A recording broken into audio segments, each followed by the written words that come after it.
ready for the fight ahead, and we resume action here in quarter number 3.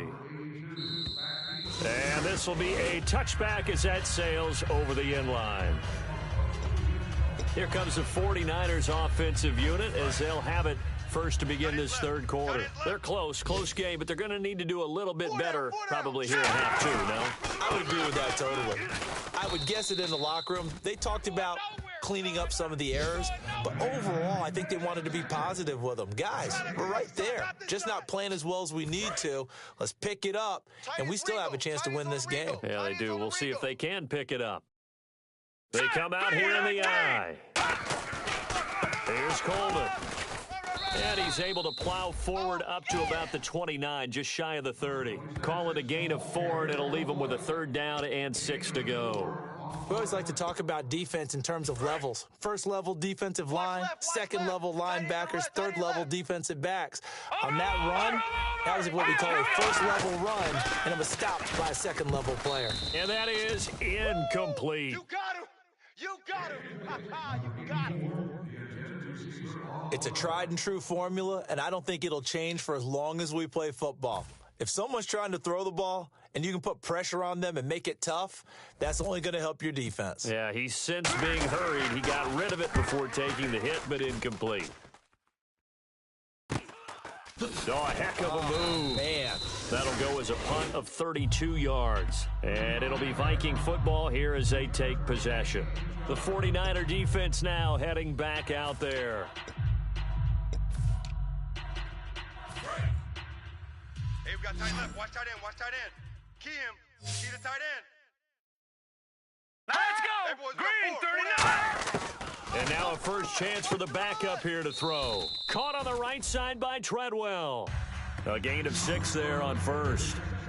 But it appears that they read man defense and went to the out route, and what you have to do on that one is the receiver's got to make sure he works the defender towards the middle of the field to give himself space to cut to the outside and have that ball delivered with good timing, and they got it done. Now Heineke over the middle. He's got Treadwell. It goes as a gain of 8, and it moves the chains. They like going to him in the slot. He catches another one. I think this comes under the heading of until they stop him, why not go back to him? He has something going really well. Great working relationship with the guy throwing the ball, and they keep making the connection. Now on first down, he'll drop to throw it. Firing quickly here, and that's complete. A good pickup there. 8 yards on the first down completion. That was a nicely run slant route, and what the receiver's trying to do is make the defender think he's going upfield for a deeper route, and then breaks it off, usually after about 3 to 4 steps, and cuts towards the middle of the field. And now what he's trying to do is use his body to keep the defender away from the football and give the quarterback a really nice target. Just a couple on the pickup there, and now it's 3rd down. Tough day. Tough sledding right there, and it's been that way the entire game. Not a whole lot of room to ramble for him. Yeah, you're right. It's been that way all afternoon. Didn't get a whole lot better there.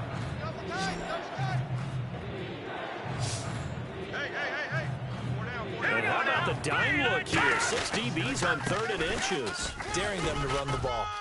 There goes Duke Johnson. Touchdown, Vikings.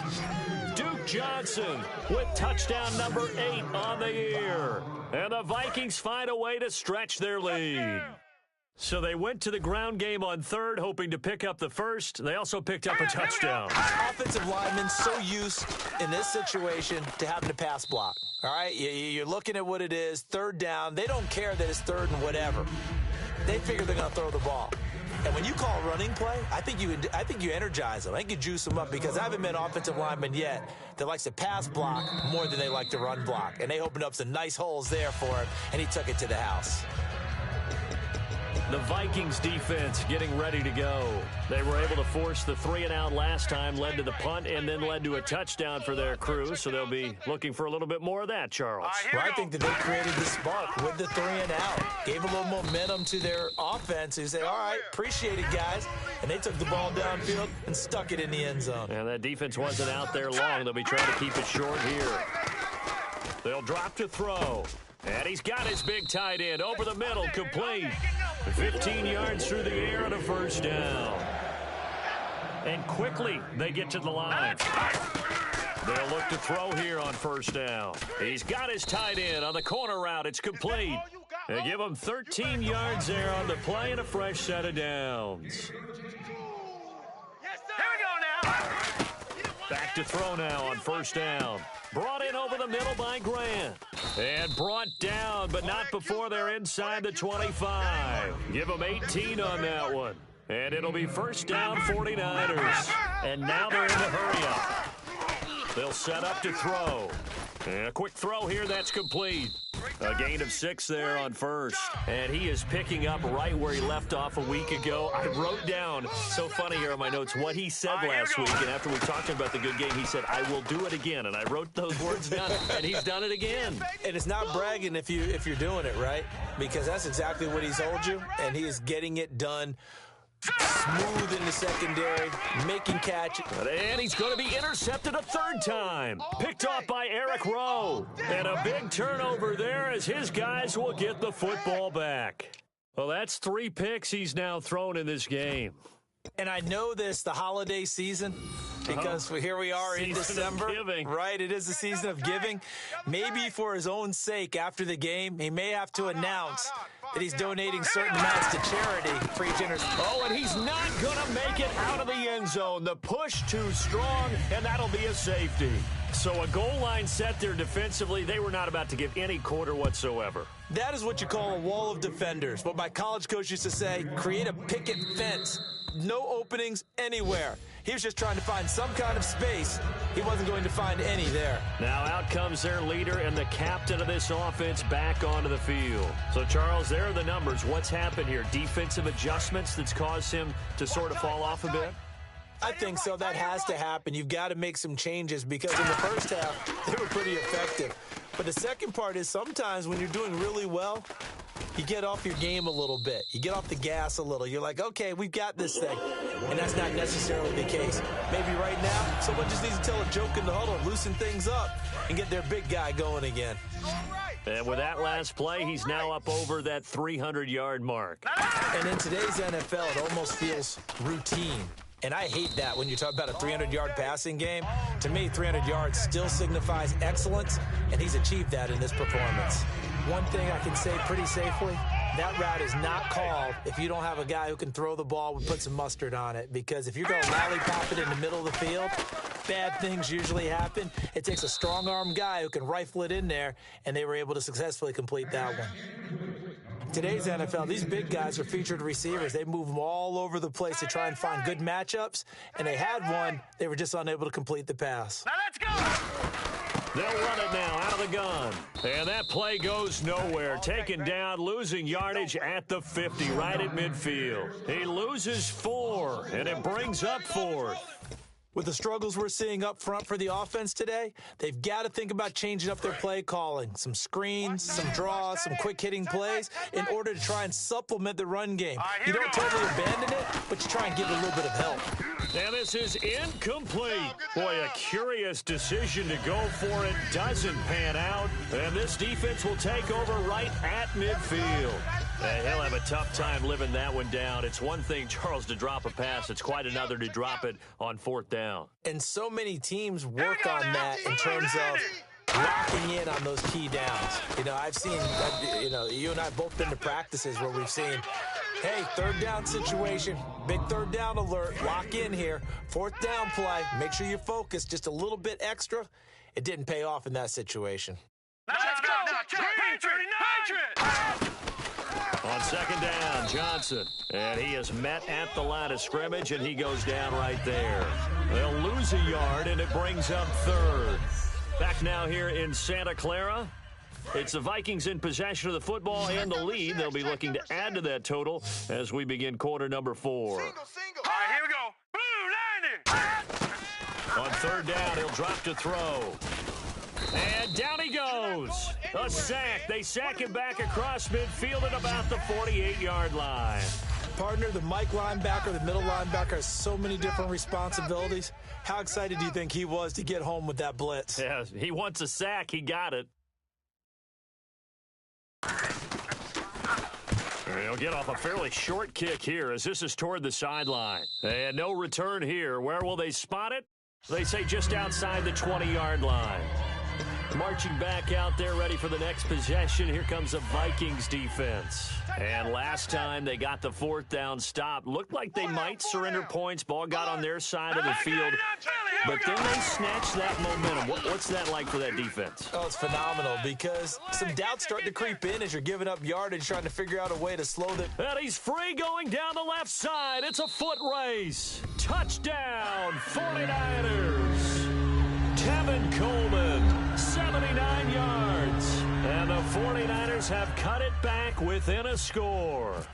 And that run massively increased his production in this game, and now he's over 100 yards. And break out your calculator, partner, because his yards per carry went up significantly, right? Big-time jaunt all the way to the end zone.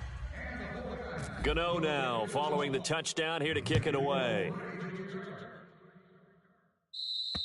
And this will not be returnable. It's out of the back of the end zone for a touchback.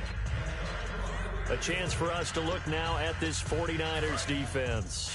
They were able to force that 3 and out. That led to a touchdown. Defenses obviously love 3 and outs. They want more of that. They created a very short and not too sweet stint for the offense by getting them off the field that fast, but it set up their own offense, gave them a little spark, and they took it downfield and scored. Now the question, can they do it again? Let's see. The fourth quarter here, they've got the lead. They want to keep it on the ground. That's what they're doing. Smart football. Keep the clock grinding. Keep it going.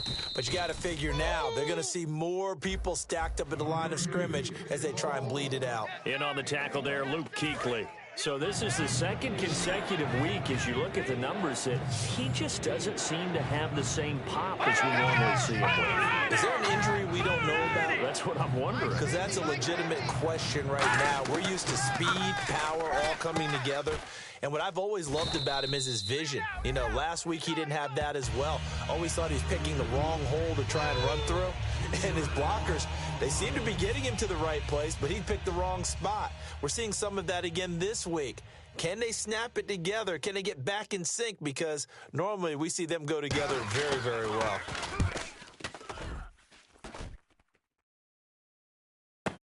Taken from just outside the 30. There he goes left side. Touchdown, 49ers. Their dangerous wide receiver. His second touchdown on the season. And the 49ers have moved out in front here in the fourth quarter. It's the fourth quarter, partner, and everyone's looking for a hero in the fourth quarter. They just found theirs. Yeah, so much for the offense coming out, trying to mount that go-ahead drive. They get it right there on the punt return. And look at this. They get the turnover they needed. It's intercepted. A great read, and it's picked off.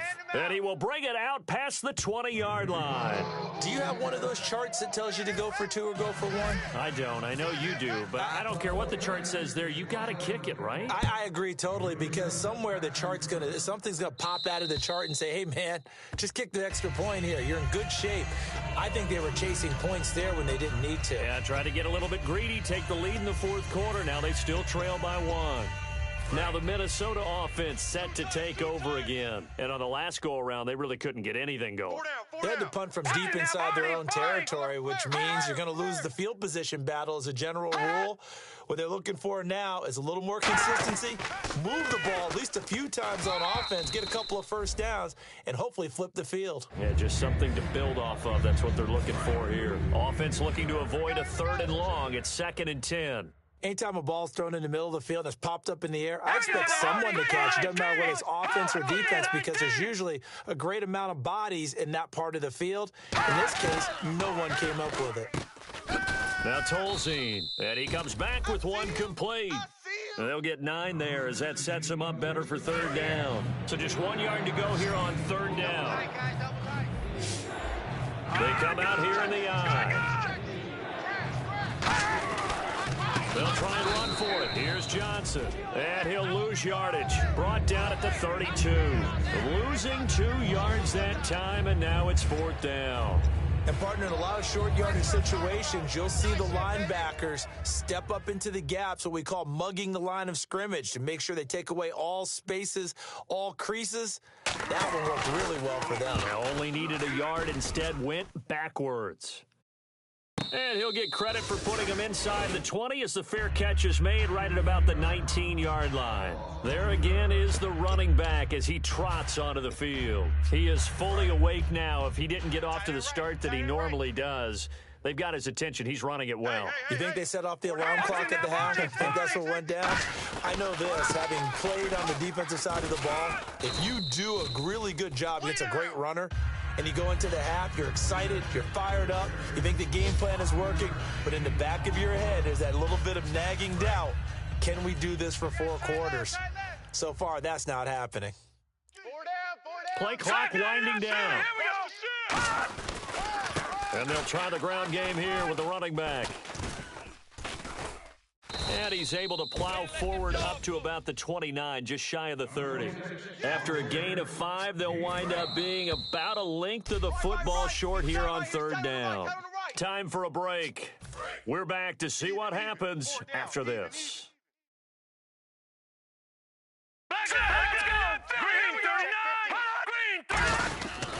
And on the ground they go with a running back. And he gets it to the 32, good enough for a 1st down.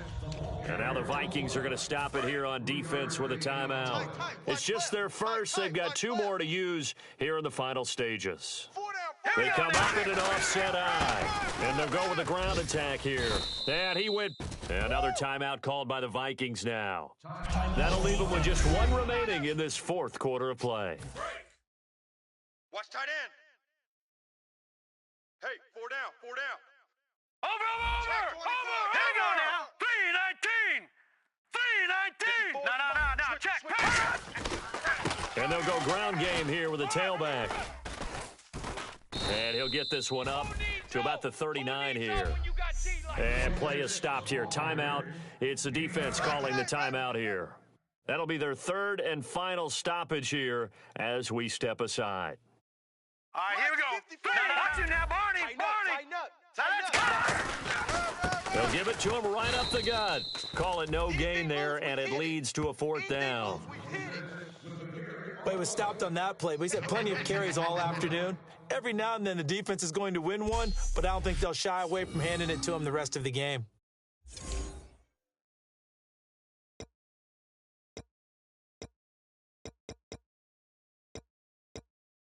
Here comes the 49ers punter now, as he's on here to punt it away.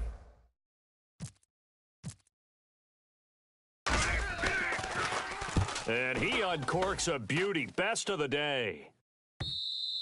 And this will hit just beyond the goal line as it's into the end zone for a touchback.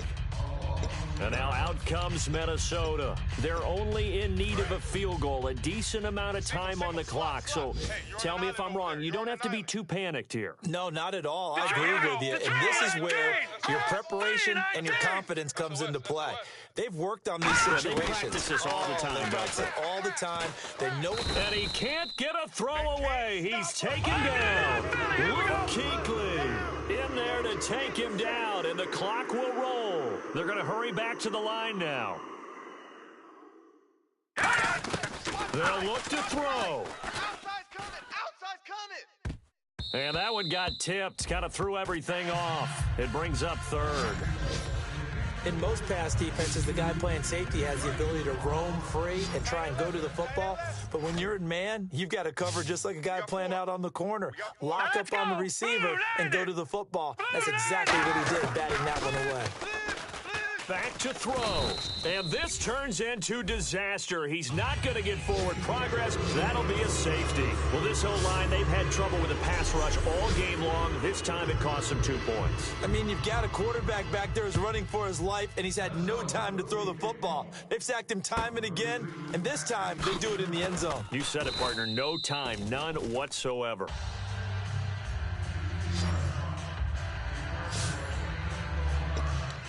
And San Francisco gets set to go here. They have the 3-point lead. Defense did their job. Now, late game. Although it looks good, you know the coaches, they haven't counted this as a victory yet. I agree with you totally. Big applause for the defense, but no one is taking their headset off on the sidelines. They don't believe this game is over. The offense has to close this one out by taking care of the football. So they'll try to close it out now.